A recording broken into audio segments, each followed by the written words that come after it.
Hey YouTubers, Hardcore Gamer for Life here, and today I have the honor of doing a dual commentary with one of my favorite gamers slash commentators on YouTube, my good friend Logan of Prestige Mode Gaming. Logan, how's life treating you up there in the Great White North? Oh, it's not bad. It's not even cold out actually. Right now it's too hot out. I have the air conditioning pumping, but no, I don't come from one of the hotter areas in Canada, but it's a nice day out, so it's treating me pretty well. What province are you in? Ontario. Oh, okay. Yeah, the big one. Well, I So guess you're right Quebec's above the big. Great Lakes there. Yeah, actually right on the Great Lakes. So we're I'm on a border city, and it's right beside Michigan, I guess. Yeah, borders Michigan. There we go. Yeah, Right on. yeah. Yeah, it's pretty cool. You get to meet people from all around the world on YouTube. Actually, I'm going to be doing a commentary. I believe the dual commentary I'm going to be doing shortly after I do this one with you is with Crazy Shooting, and he's I think actually from Sweden. So it's pretty cool that you get to meet people from all around the world on YouTube. Yeah, that's one of the most interesting things. When I first found out about this whole YouTube community, I had to jump into it because it's just amazing. The people you get to meet, the fact that I get to entertain people from all over the world. It's awesome. Yeah. I agree. It's like that jump from playing games by yourself to, or just with your friends in your living room to online gaming.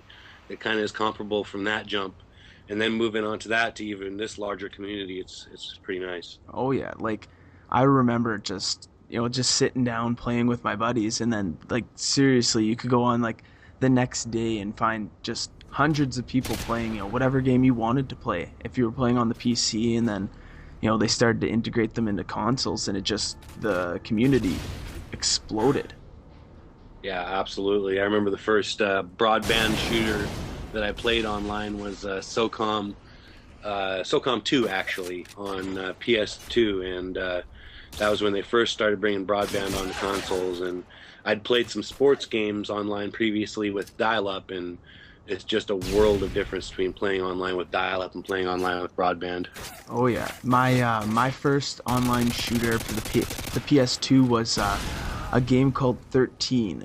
It's written in Roman numerals. It was a comic book based shooter. It was Yeah, really fun.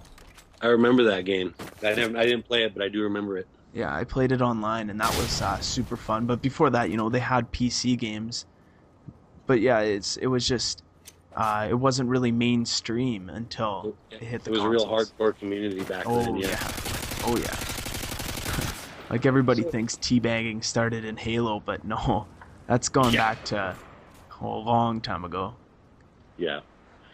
So, in this akimbo commentary, as my friend Only Use My Blade would say, you know, that's kind of funny actually. I referred to Only Use My Blade as my friend when in all actuality I've never even met the guy. And that's one of the things I really love about the YouTube community in general and video game commentating in particular is there's all these cool people who you never would have had any sort of interaction with or ever even had any idea they ever even existed and become to some small degree your friend. I mean, I know I feel that way about a lot of my subscribers, whether you're a regular commenter on my videos or you just watch them.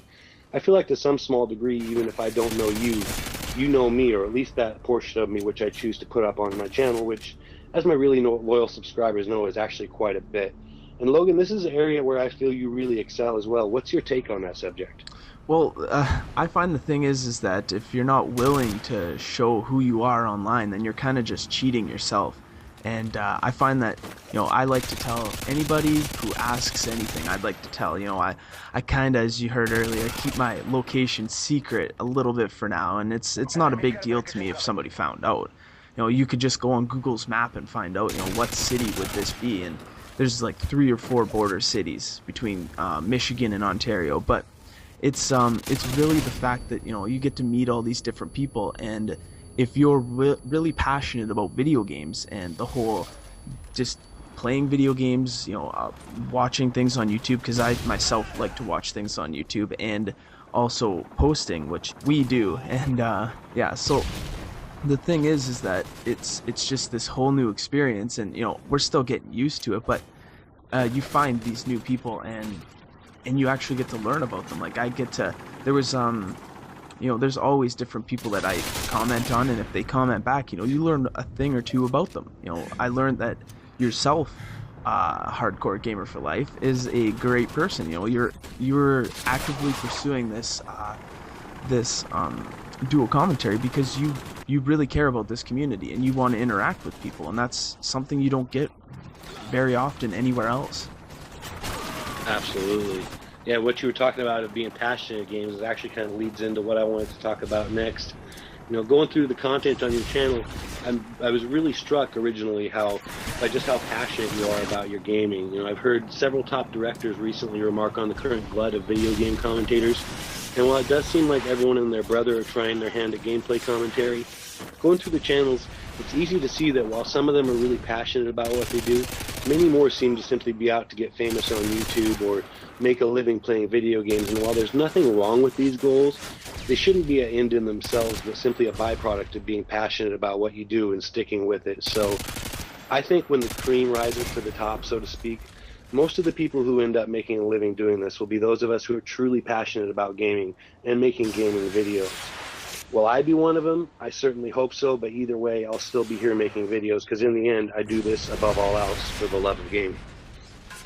Oh, and there's no other reason to do this. If you are truly trying to become famous, then, do something ridiculous. Get hit by a car on YouTube, because that'll go viral in a day. But, like, to be out here and to interact with people that actually care about video games, like, one of my greatest dreams is to be in video game journalism, and it has been for forever. Even though I never went to school for journalism, I just feel that, number one, you can go to school for something, and number two, you could be extremely passionate about it. And like you said, the passionate people, hopefully they rise to the top, and if they don't, it doesn't matter, because I know they'll still be there. Right. Exactly. Yeah, so like, just basically, the only way to say it is that if you love doing something, just do it. And I had a subscriber come to me. He wrote me a message that said, I don't know, like, basically, I don't know what I want to do with my life, but I'm afraid to go pursue video game design because I think my parents might not agree with it, or might not, think it's a viable job in my future career. And I just straight up told him, if you love to do something, do it, because there's no other reason to do something. You only get to live for, on average, 70 years. Yeah. Why mess with it by doing what your parents want you to? Like, obviously you have to be smart and, do things that are right. Don't go out there and I don't know, I can't even think of anything, but like, at the same time, you got to be passionate about some things, and if you're passionate enough about this, then do it. If you want something else, find a way to do that. Yeah, exactly. And people like that who have fears, unfounded fears about people in their life not approving, often that's not even the case. People in their life might be behind them 100% regardless of what they wanted to do, and I'm sure that's the case of most people's parents. Want them to succeed and want them to do what they love doing. So, I know I certainly want that for my kid, and I'm sure any parent feels the same way for the most part. Oh yeah, when I have kids, whatever they want to do, even if I don't 100% know or understand or agree, I think that I will support them no matter what, because that's what kind of person I am.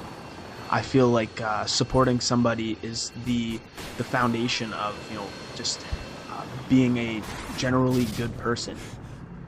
Absolutely. So before we bring this thing to a close, I do want to give a quick shout out to Pork Chop. I believe it was Pork Chop 215. Anyway, you know who you are. You requested this video.